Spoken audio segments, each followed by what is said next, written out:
Welcome back to the program. I'm Chris McCutcheon. You're listening to Aging with Options, Louisville's radio program dedicated to seniors and topics of importance to our senior community. My guest in the studio today is Tony Roberts with A. Roberts & Associates. Tony belongs to the American Association of Wartime Veterans, which assists veterans and their families who may be eligible for aid and attendance benefits. We've been talking about the aid and attendance benefits and the process for qualifying for that benefit that, as Tony has been explaining to us, largely is unknown by many of our senior veterans. And Tony's agency helps create awareness around this benefit and also assist senior veterans with applying for the benefit as well. Tony, we talked about the three steps that are taken, or three qualifications that are needed for veterans to qualify for the aid and attendance benefits. We talked about the 90 days of consecutive service, with at least one being during wartime, and establishing a care need, and also you mentioned the means test based upon qualified medical expenses, which are all important to know.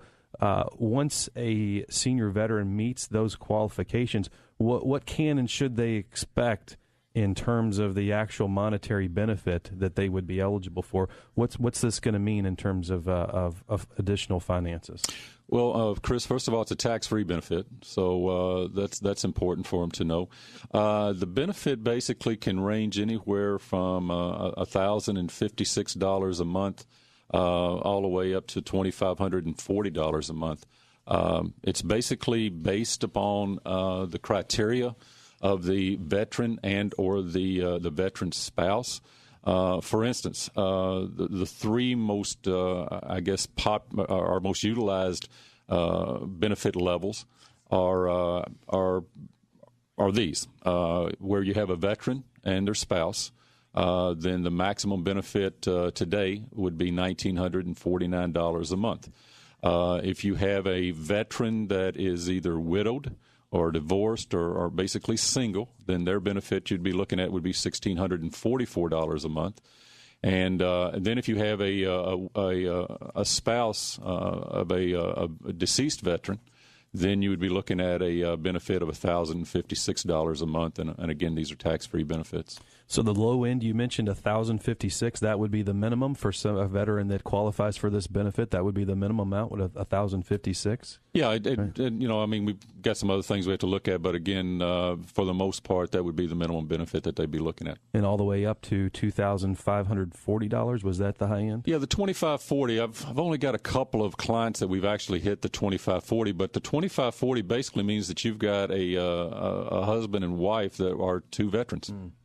So you've got two veterans married to each other, and that would qualify them if they meet other criteria, the $2,540. So regardless of where it falls within that range, an extra availability of potential income of $1,056 to $2,540 non-taxable income to supplement seniors' income, veteran seniors' income, certainly can make quite a big difference for many veterans. Well, it's a huge difference because probably 80% of the people that we work with, their only income is Social Security and maybe a small pension. And usually what it takes, when you take and add this veterans benefit on top of that, then that gets them into the range of being able to pay and afford someone coming into the home, or possibly them going into an independent or enhanced independent living community. And even if they, if their care need is greater, to where they may be going into more assisted or personal memory care or skilled care, it at least gives them something to help offset those expenses. So I imagine many senior veterans, once they find out about this, I imagine it's very much a pleasant surprise for them. Yeah, I've had families cry when they leave my office. I've had families that have written me kind letters and notes and cards, and Chris, at the end of the day, I mean, we're just doing something in a way that's very small here to people that have given us tremendous freedoms, and they gave up their time. A lot of them gave up their life to go and serve our country, and and we may not even be sitting here today if it wasn't for these veterans. So, being able to do something for these folks, being able to help them in some small way to qualify for this benefit, it's just a small way that we can give back, and we're appreciative of it. I'm sure it's very gratifying for you. So your agency, A. Roberts and Associates, and of course your affiliation with the American Association of Wartime Veterans exists for the purpose of assisting senior veterans with the application process. You've laid out some of the eligibility requirements and also given us a look at what the actual monetary benefit may look like for some folks. But your organization exists to help with the application process. So tell us a little bit, one, why is it necessary to have an agency involved to help with an application process? So it's sort of an intermediary, so to speak, your agency to that. And then what goes into that process? What's involved with the whole application? Well, the application is quite daunting. I'm not going to mince words on that.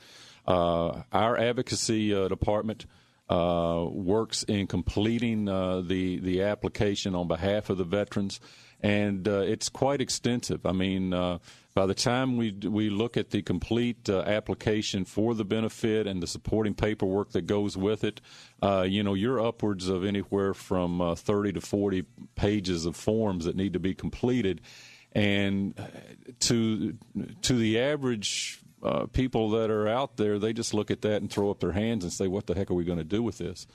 So, again, with the organizations such as yours, Chris, with the communities that we support out in the area that refer these veterans to us, we start the process of helping them to collect the information that's needed. There's a 2-page doctor's form that needs to be completed. There's a medical expense form that needs to be completed. There's signature pages that need to be completed. There's copies of the original discharge paperwork have to be provided. And if we're married, we've got to prove that we've got a marriage. And if say there's a spouse that is the widow of a veteran, we've got to prove that spouse was married to the veteran, that the veteran has passed on. And there's just a lot that goes into making sure we've got all the correct paperwork in place before we submit it to the VA. Mm-hmm. And that takes time. And, I equate it sometimes to maybe baking a cake. If you've done it day in and day out and you know what all the ingredients are, it's quite easy to do. But if you mess up and put some different ingredients in that cake, it's going to fall flat on its face. And it's sort of like that with us. We sort of know what we need. We need to know what forms need to be completed, and we help the veterans in assisting to get those for us so we can make sure and get the thing approved. So you guys do this all the time. This is what you do day to day. Obviously, become very familiar with the paperwork involved in the entire process. So boil it down for us. What's the time frame involved from start to finish? Well, from start to finish, when somebody walks into my office, and most of the time people will attend my seminar. We have seminars at my office on Tuesday evenings from 6:30. I'm usually done at 7:15, 7:20. But people usually attend my seminars where they can find out more information about the benefit, and then from there. If they decide they want to get back together, they'll call the office, make an appointment. We'll spend another 25 to 30 minutes, and then we'll take it and go from there. Excellent. We'll be talking more about that here in just a few minutes. Educating veterans and their loved ones who may be eligible for aid and attendance benefits is the topic of our show today. Tony Roberts with A. Roberts and Associates is my guest on the Aging with Options show. We'll be back with much more right after this break. You're listening to Aging with Options on 970 WGTK.